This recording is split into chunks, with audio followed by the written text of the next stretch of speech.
पे जो हम लोगों को गजवा हिंद करके जो सोशल पोस्ट मिला था, उस पर कल हम लोगों ने FIR किया था और जो एडमिन था उसको हम लोगों ने जेल भेजा था। उसके बाद उसके मोबाइल में जितने चैट्स हैं, फेसबुक लिंक से जितने वीडियोस यूट्यूब पे लोड किए गए हैं, वो भड़काऊ, उन्मादी और एक विशेष धर्म के अगेंस्ट हैं। और उनके लिंक्स अभी तक हम लोग जो इस्टेब्लिश कर पाए हैं वो ट्रांसनेशन है, इस देश से बाहर है। उसके हैंडलर्स भी इस देश से बाहर के लोग मिले हैं और इसके संपर्क भी हिंदुस्तान के बाहर पाकिस्तान, बांग्लादेश और यमन अभी तक की जो स्थिति है उसमें हम लोग इस्टेब्लिश कर पाए हैं। अभी हम लोग इसका अनुसंधान मात्र 24 से 26 घंटे ही कर पाए हैं, तो और जितनी टेक्निकल इंफॉर्मेशन है वो इन प्रोसेस है, हम उसको एग्जामिन कर रहे हैं और उस जो टेक्निकल हमारी इंफॉर्मेशन है उस इंफॉर्मेशन को हम ग्राउंड पे वेरीफाई करके ज़ीरोइंग कर रहे हैं और रेट्स भी चल रहे हैं। कुछ जो जीरोइंग हुई है उस पर रेट्स भी चल रहे हैं और हमें पूरा विश्वास है जो स्पेशल SIT काम कर रही है इस पर, वो बहुत जल्द ही और लोगों को गिरफ्तार करेगी और फिर हम लोग आपके सामने फिर इसमें नए खुलासे के साथ हैं।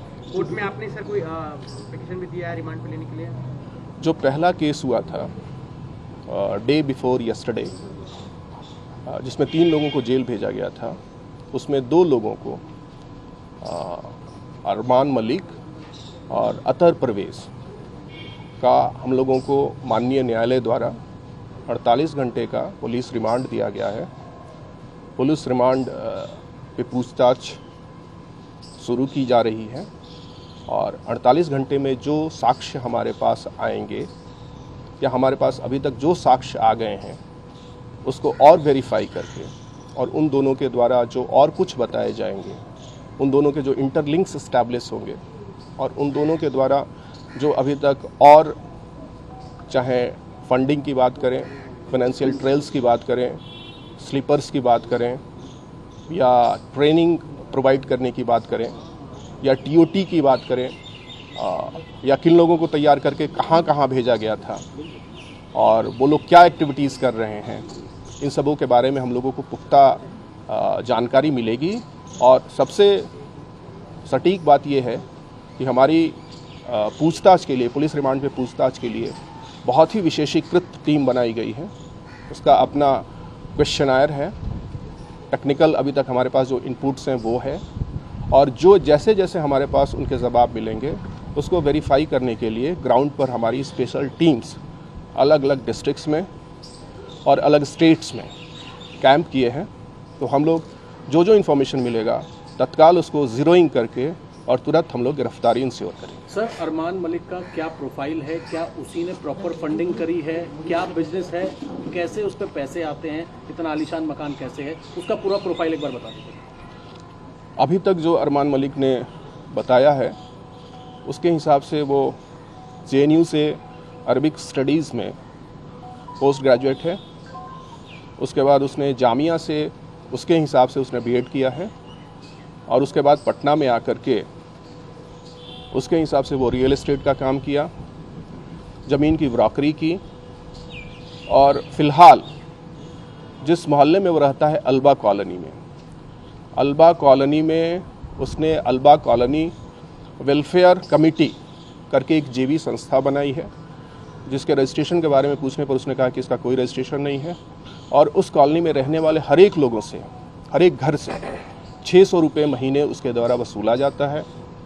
न इसका कोई लेज़र उसने दिखाया, न इसका बैंक अकाउंट्स दिखाया, इसका पर्पस क्या है, खर्च कहाँ करता है, इसके बारे में उसने कोई संतोषजनक उत्तर नहीं दिया, नंबर 1। नंबर 2, लैंड ब्रोकरी और लैंड डीलिंग्स में वो जो मोहम्मद जलालुद्दीन है दूसरा अभियुक्त, उसका भाई अशरफ अली के साथ संबंध है। इसके हमारे पास पुख्ता डॉक्यूमेंटल साक्ष्य हैं, दोनों ने एक साथ लैंड ब्रोकरी की है, ये तो हमारे पास एविडेंस है। इसके अलावा भी और सारे बिजनेस में ये लोग संबद्ध होंगे और अतहर परवेज़ से भी ये लैंड डीलिंग के बिज़नेस में या लैंड ब्रोकरी के बिज़नेस में रिलेटेड है। इसने कन्फेस किया है और हमारे पास इसके डॉक्यूमेंटल प्रूफ भी है। ये तो उसने बताया सर कि वो क्या पीएफआई में उसका क्या रोल है? अभी तक उसने जो बताया है उसके हिसाब से उसने पुलिस को गुमराह करने का प्रयास किया है, लेकिन हमारे पास स्ट्रॉन्ग टेक्निकल एविडेंस है, साइंटिफिक एविडेंस है, सर्कमस्टेंशियल एविडेंस है, वर्बल एविडेंस है, विजुअल एविडेंस है, जिसके हिसाब से वो पीएफआई के एक्टिव कार्यकर्ताओं और पीएफआई और एसडीपीआई के अलावा और भी लोग जो एक्सट्रीमिस्ट हैं या जो कॉवर्ट काम कर रहे हैं उन लोगों के साथ उसके रिलेशन है। ये वेल एस्टेब्लिश्ड है और इसके बारे में हमारे पास पुख्ता साक्ष्य है। जो ट्रेनिंग हो रही थी उसमें ये फंडिंग जो कर रहा था उसके अभी तक क्या एविडेंस है? कहाँ से पैसा आया था? कितना पैसा करीब इसने इन पीएफआई और इस पूरे ट्रेनिंग सेंटर को चलाने के लिए दिया था? कितना पैसा दिया था? ट्रेनिंग के साथ तो इसका संपर्क है, ये खुद उसने स्वीकार किया। अहमद पैलेस और सगुना मोड़ में खुद जाने की बात कही है, लेकिन इसके अलावा भी बहुत सारे ट्रेनिंग सेंटर्स में खुद जाने, इसके वीडियोस हम लोग रिलीज़ करेंगे आफ्टर सम इन्वेस्टिगेशन में कुछ और पड़ाव आगे होने के बाद। तो ये इसके खुद ट्रेनिंग सेंटर में जाने, ट्रेनिंग देने और ट्रेनिंग लेने, इन तीनों के साक्ष्य पुलिस के पास मौजूद है। किस तरह की ट्रेनिंग थी सर? अभी तक एकदम से 100% ये कह देना कि किस तरह की ट्रेनिंग थी, ये थोड़ी जल्दीबाजी थी, लेकिन ये लोग सारी ट्रेनिंग मार्शल आर्ट और फिजिकल एजुकेशन की आड़ में चला रहे थे। जो ग्रुप है उसमें पाकिस्तानी या बांग्लादेश में जुड़े हुए हैं, उनके नंबर्स को वेरीफाई किया जा रहा है कि कितने लोग पाकिस्तान के हैं, कितने हिंदुस्तान और बांग्लादेश के। 181 में हम लोगों ने, चूँकि बहुत सारे नंबर्स सीडो नेम से हैं, आप जानते हैं, हो सकते हैं, बहुत सारे नंबर पोर्ट्स भी हो सकते हैं, बहुत सारे नंबर्स, तो हम लोग एक बार जब तक फॉरेंसिक एक्सपर्ट से ओपिनियन नहीं आता है तब तक हम लोग ये कहने की स्थिति में नहीं होंगे। लेकिन इतना तो कह ही सकते हैं कि वो ट्रांसनेशनल है, हिंदुस्तान के बाहर के नंबर्स हैं, पाकिस्तान के हैं, बांग्लादेश के हैं, यमन के हैं। ये कल सीनियर एसपी साहब ने आप लोग के सामने ही स्पष्ट किया था। उन लोगों को लाने की कोई योजना, वहाँ तक पहुँचने की कोई योजना? बिहार पुलिस जितनी भी अनुसंधान इकाइयाँ हैं, जितनी भी सिस्टर ऑर्गेनाइजेशंस हैं, उनके साथ मिल करके काम कर रही है, और जहाँ तक हम काम कर पा रहे हैं और वहाँ से आगे दूसरी एजेंसियां भी इसमें काम कर रही हैं। अभी लखनऊ पुलिस ने प्रेस रिलीज जारी की है और ये कहा है, प्रेस रिलीज जारी करके लखनऊ पुलिस ने कहा है कि बिहार पुलिस की टीम ने एक नरूद्दीन नाम के एडवोकेट को गिरफ्तार किया है। उन्होंने प्रेस नोट जारी किया है यूपी पुलिस ने। क्या जानकारी है इसके बारे में, क्योंकि प्रेस नोट आ गया उसको? हमारी टीम, मैंने कल सीनियर एसपी साहब ने भी ब्रीफ किया था आप लोगों को, हमारी टीम बिहार में दूसरे ज़िलों में और दूसरे राज्यों में कैंप कर रही हैं। हम लोगों ने आज लखनऊ से नूरुद्दीन जंगी उर्फ एडवोकेट नूरुद्दीन को यूपी एटीएस की मदद से गिरफ्तार किया है और विधिवत उनको यूपी से बिहार लाने की प्रक्रिया हम कर रहे हैं। और ये नूरुद्दीन जंगी के विरुद्ध पुख्ता साक्ष्य हैं। ये जो एफआईआर हुआ था डे बिफोर यस्टरडे, उसके नेम्ड एफआईआर एक्यूज्ड हैं और इनके पास और भी एविडेंसेस हैं। तो ये कह सकते हैं सर कि अब इस मामले में 4 गिरफ्तारियां हो गई पीएफआई मामले में? चौथी गिरफ्तारी हम लोगों ने आज लखनऊ से की। का क्या रोल अब तक एस्टैब्लिश हुआ है या जिस आधार पर गिरफ्तारी हुई है, इसका रोल क्या था? अब जैसा आपने ही बोला और मैंने भी इस बात को कहा है, अभी हम लोगों ने तुरंत ही गिरफ्तारी की है, तो ज़रा वेट कीजिए, थोड़ी हम तथ्य और एविडेंसेस की समीक्षा कर ले, फिर आपके साथ सही बात करने में हम आपके साथ। गजवाए हिंद के जो ग्रुप एडमिन की गिरफ्तारी हुई, नूरुद्दीन जंगी इस ग्रुप का एक मेंबर था, एक्टिव मेंबर था। वो दरभंगा का रहने वाला है और दरभंगा के और लोगों को कनेक्ट करने में, मोटिवेट करने में, रेडिकलाइज करने में उसका अहम रोल है।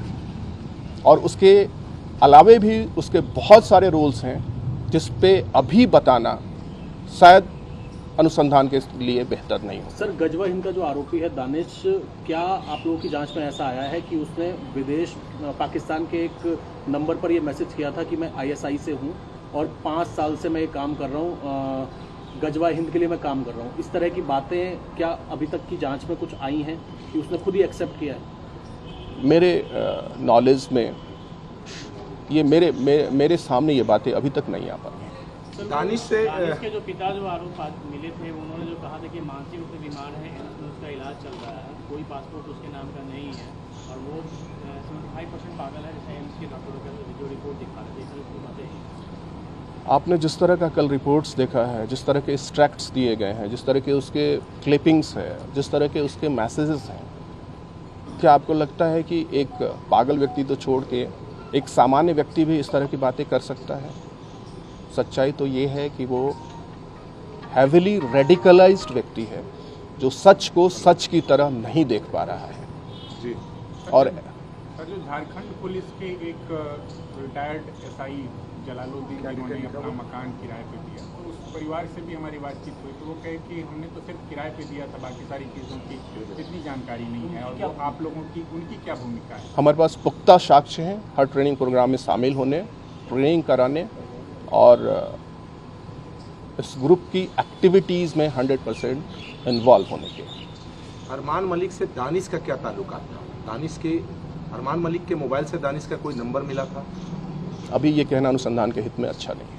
सर एक और बात है कि जो भी नाम इसमें जो 26 में नाम आ रहे हैं, 26 जो एफआईआर में नाम है, इसमें कई नाम ऐसे हैं जो सीए एनआरसी के विरोध में जो अलग अलग जिलों में जो आंदोलन चल रहे थे उनके वो प्रमुख चेहरे हैं। उस आंदोलन से जुड़े हुए कुछ लोग हैं, जैसे कि समी मत का वो नालंदा में था, एक मुजफ्फरपुर में जो वहाँ पे काफ़ी सक्रिय था उसका नाम है, एक रियाज जो ढाका का रहने वाला उसका भी। देखिए डिफरेंट फैक्ट्स हैं। इन फैक्ट्स को हम लोग on the basis of evidences अगर ये कोरिलेट होते हैं तब तो हम कुछ कहने की स्थिति में होंगे, अदरवाइज हम अभी शायद इस पे मेरा फाइनल कमेंट करना ठीक नहीं होगा। मान और अतर को आपने फेस ऑफ कराया? नहीं, we have just started the police remand. Sir कुछ वीडियोज़ आई हैं पीएफआई की ट्रेनिंग की, अलग अलग जिलों की, उन वीडियोस की भी क्या आप लोग जांच कर रहे हैं? वो कब की हैं जिसमें ग्राउंड में ट्रेनिंग दी जा रही है, और उससे क्या अरमान या जितने गिरफ्तार लोग हुए हैं उनका कोई कनेक्शन अभी तक स्टैब्लिश हुआ है? भैया आप किस पर्टिकुलर वीडियो की बात कर रहे हैं मुझे तो नहीं स्पष्ट है, लेकिन बहुत सारी ऐसी वीडियोस आई हैं जो उनके फिज़िकल एजुकेशन की है, जो उन्होंने कहा है कि मेरे फिज़िकल एजुकेशन की है, जो उन्होंने कहा है कि मेरे मार्शल आर्ट की है, जो उन्होंने खुद स्वीकार किया है, अभियुक्तों ने खुद स्वीकार किया है ये बिहार की है, बिहार के फला ज़िले की है, या उनके जो सेंट्रल कमिटीज़ के लोग हैं और उन लोगों के एक्सट्रैक्ट्स हम लोगों ने जो चेक किए हैं उसके हिसाब से स्टेट के बाहर की भी कुछ वीडियोस संभवतया हम लोग के पास है। ठीक, थैंक यू। सर अभी तक जो आपने जांच किया है, क्या उसमें जो अभी तक जो भी क्या कहीं से लगा है कि पीएम जो आए थे उसको कहीं ना कहीं थ्रेट था, या कुछ ऐसा लिंकेज भी आपको मिले हैं क्या बातचीत के उनके ग्रुप से, कि उनकी चर्चा कहीं हुई हो? Still we have not established, अभी तक हम लोग अभी एस्टैब्लिश नहीं करते हैं। Thank you.